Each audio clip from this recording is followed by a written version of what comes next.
Et on se retrouve avec Raph Peretz. Comment ça va, Raph Bon, Peretz? Hachem, comment tu vas? Ah, super. J'ai eu plein d'appels suite au cours qu'on a fait. Ils ont adoré. Ils ont adoré. Bon, Hachem. Par contre, par rapport au cours de la semaine dernière, ils ont approché leur téléphone des mezuzot. Après, il n'y a pas de clita, non. Non. Ça doit être déconnecté depuis qu'il y a Il y a eu des plaintes? Ouais, ça s'est bien passé.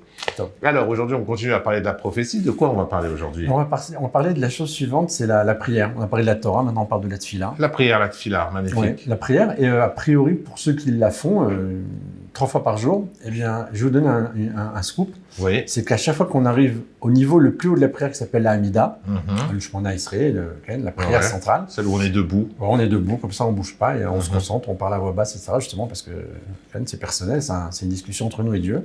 Eh bien, il y a un verset qui d'ailleurs est ramené dans la Gemara, qui s'appelle, on dit Hachem Sefatai Tiftar. Enfin, c'est pas Hachem, c'est Adné, c'est le nom qui correspond au nom de la royauté. Hachem Sefatai Tiftar, Ufi Yagite la Terra. Ah, je sais traduire. Hachem Sefatai, il ouvre nos lèvres. Ok. Et après? Ufi Yagite la Terra. Afin de dire les prières. C'est lui qui ouvre notre bouche pour pouvoir dire la prière. Alors voilà, ma bouche va raconter sa louange, sa prière.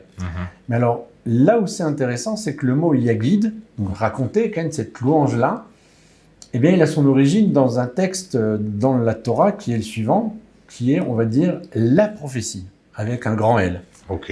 Yaakov, Avec Israël. un grand P, j'aurais dit, oui. Ouais. Non, le grand L, là, prophétie, Oui. mais tu as raison, Ça c'est vrai. fait Moi, le je me suis grand arrêté P. sur là, puis tu as raison Ouais, sur le P. Bon, le déterminant et après le nom.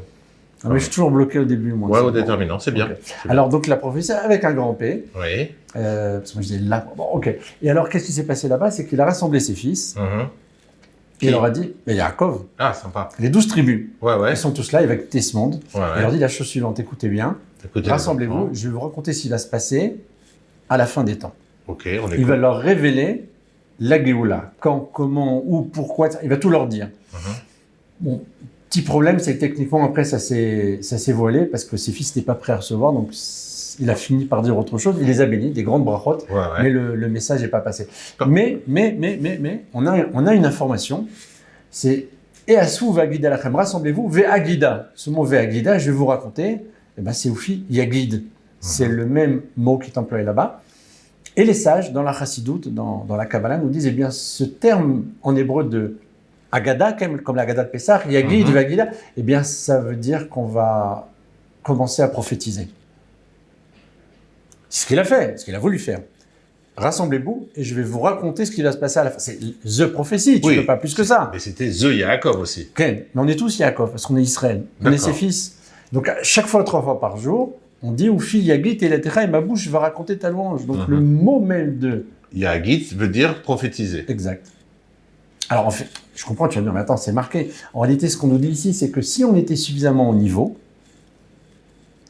on n'aurait pas besoin du Sidour. Et si on commençait à avoir l'inspiration suffisante, on aurait dit Tout sortirait directement. voilà, mot pour mot, ce qui a marqué là-bas. Comme nos grands-mères, mais mettaient la on main sur n'en la est pas là. mezouza. On n'en est pas là. Alors, on a besoin d'un sidour, on a besoin d'un livre pour nous dire exactement ce qu'il faut raconter.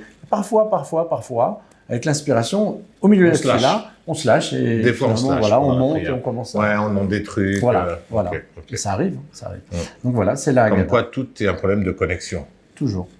Alors- Et donc, autant prendre la fibre. Alors voilà, donc si on part ici avec la mezouza, peut-être essayer avec le sidour, avec le livre, peut-être qu'ils auront une connexion. Wi-Fi. Alors, vous nous direz la prochaine fois si vous avez réussi à connecter votre iPhone avec votre livre de prière. Voilà. C'est pas bon pour la pub des fournisseurs Internet. Non. Ils vont tous perdre leur business là. Non. À la prochaine, Rav. À la prochaine, Bezrat Hashem. Bye. Tודה רבה.